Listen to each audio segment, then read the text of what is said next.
नमस्कार दोस्तों। कहावत तो सुने होंगे, जो जागेगा वो पाएगा, जो सोएगा वो खोएगा। ये सिर्फ एक कहावत नहीं है बल्कि हकीकत है। हाल ही में खत्म हुए CWG 2022 यानी कि कॉमनवेल्थ गेम्स 2022 में भारत का अद्भुत प्रदर्शन रहा, जिसमें से टोटल 61 नंबर सब मेडल्स भारत अपना झोली में लेकर के आया। उसमें से 22 gold, 16 silvers and 23 numbers of bronze medal के साथ इंडिया इस बार अपना परचम लहरा करके आया है बर्मिंघम से।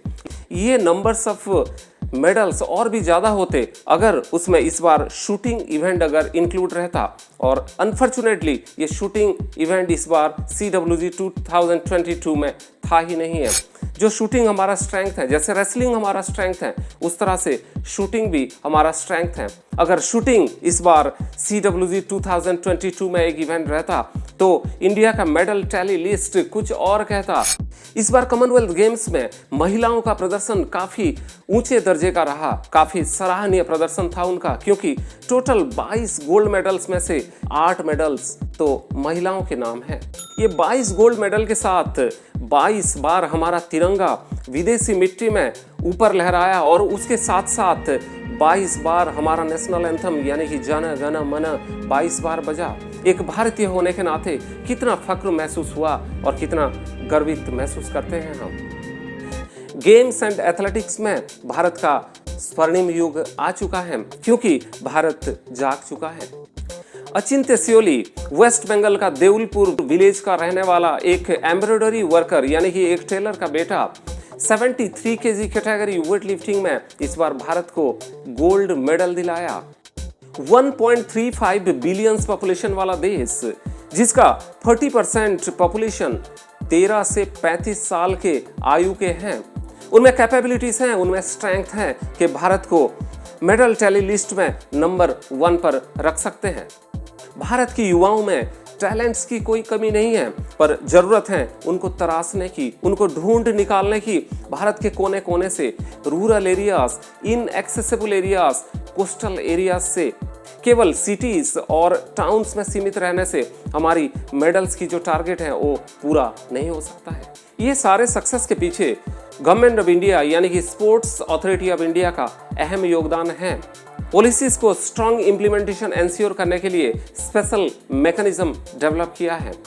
चलिए इंडिया का स्पोर्ट्स बजट के ऊपर एक बार ध्यान देते हैं। 2016-17 में ये 1400 करोड़ रुपए था। 2019-20 में ये बढ़ करके 2826 करोड़ में पहुंच गया, और पेंडेमिक के कारण 2021-22 में ये घट करके 2500 करोड़ में पहुंच गया। चलिए स्पोर्ट्स अथॉरिटी ऑफ इंडिया की तरफ से इनिशिएशंस किया गया है, उसके बारे में थोड़ा सा बात करते हैं। खेलो इंडिया 2016 में राज्यवर्धन सिंह राठौर के द्वारा इनिशिएट किया गया एक programme sports for all and sports for excellence. इसमें 734 athletes receives scholarship. National sports talent contest scheme NSTC for sub junior level trainees 8 साल से 14 साल के बच्चों को ये दिया जाता है। 24 एडप्टेड स्कूल हैं और 32 अखाड़ास हैं। इसमें 1060 यानी कि 1060 ट्रेनिस, जिसमें 805 बॉयज़ हैं और 255 गर्ल्स हैं, इससे बेनिफिटेड होते हैं। ABSC स्कीम यानी कि army boys sports company scheme 8 से 16 साल के सब जूनियर बच्चों के लिए है। ये लड़कों के लिए है। Collaboration of sports authority of India with Indian army, इसमें 18 सेंटर्स हैं और 1049 बॉयज़ इसमें ट्रेनिंग कर रहे हैं। STC Sai training centre schemes junior level 56 STCs हैं, 5394 ट्रेनिस, इसमें 3807 बॉयज़ हैं और 1578 गर्ल्स इसमें ट्रेंड हो रहे हैं। एक्सटेंशन सेंटर्स ऑफ STC 12 से 18 साल के लिए बच्चों के लिए है। ये 70 SAGs हैं, जिसमें 1183 ट्रेनिज, जिसमें से 775 बॉयज़ हैं और 408 गर्ल्स इसमें बेनिफिटेड हो रहे हैं। Special training game scheme junior level in accessible rural and coastal areas के लिए 19 SAGs हैं जिसमें 1676 ट्रेनिज यानी कि 961 बॉयज़ और 715 गर्ल्स इसमें बेनिफिटेड हो रहे हैं। COX centre of excellence scheme senior level के लिए हैं। 15 सेंटर्स, 556 ट्रेनिज जिसमें से 288 बॉयज़ हैं और 268 गर्ल्स हैं। ये सब तो स्पोर्ट्स अथॉरिटी ऑफ इंडिया की तरफ से जो इनिशिएशंस हैं, जो स्कीम्स हैं, उसके बारे में हम लोग जाने।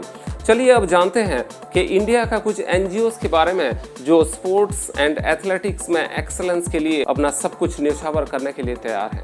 गो Sports Foundation, board of advisor है इसका अभिनव बिंद्रा, राहुल द्रविड़ एंड पुलेला गोपीचंद। दूसरा है Olympic Gold Quest founded by Prakash Padukone. तीसरा Reliance Foundation Youth Sports founded by Nita Ambani. और चौथा विराट कोहली फाउंडेशन।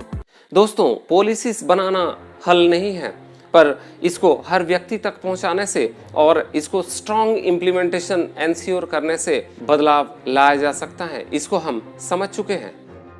एक कल्चरल रिवोल्यूशन चाहिए। स्पोर्ट्स और एथलेटिक्स को अपना कल्चर बनाना होगा, जिस तरीके से चाइना एंड ऑस्ट्रेलिया ने किया है। School, colleges and educational institutions का करिकुलम का एक इंटीग्रल पार्ट होना चाहिए स्पोर्ट्स एंड एथलेटिक्स। उसको केवल एक कागज का लिखा हुआ चीज नहीं मानना चाहिए, बल्कि उसका स्ट्रॉन्ग इम्प्लीमेंटेशन को एंश्योर करना होगा। पेरेंट्स अपने बच्चों को स्पोर्ट्स के लिए एनकरेज करना चाहिए और गवर्नमेंट ऑफ इंडिया को ये पॉलिसी लाना पड़ेगा कि स्पोर्ट्स और एथलेटिक्स में उनका कैरियर कैसे बने और अर्निंग का सोर्स कैसे बने। तब जाके मैक्सिमम पार्टिसिपेशन होगा और उसमें से हम टैलेंट्स को चुन सकते हैं। एक टारगेटेड स्ट्रेटेजी बनाना होगा जिसके माध्यम से हम ये एंश्योर कर पाएँ कि हमारा टारगेट क्या है, कितने मेडल्स हमको चाहिए और उसके पीछे साइंस क्या कहता है, और उसका रिसर्च करके ही हमको एक पॉलिसी को इम्प्लीमेंट कैसे करें उस पर बहुत गहनता से अध्ययन और इम्प्लीमेंटेशन करना होगा। तब जाके भारत मेडल टैली लिस्ट में नंबर 1 पर रहेगा।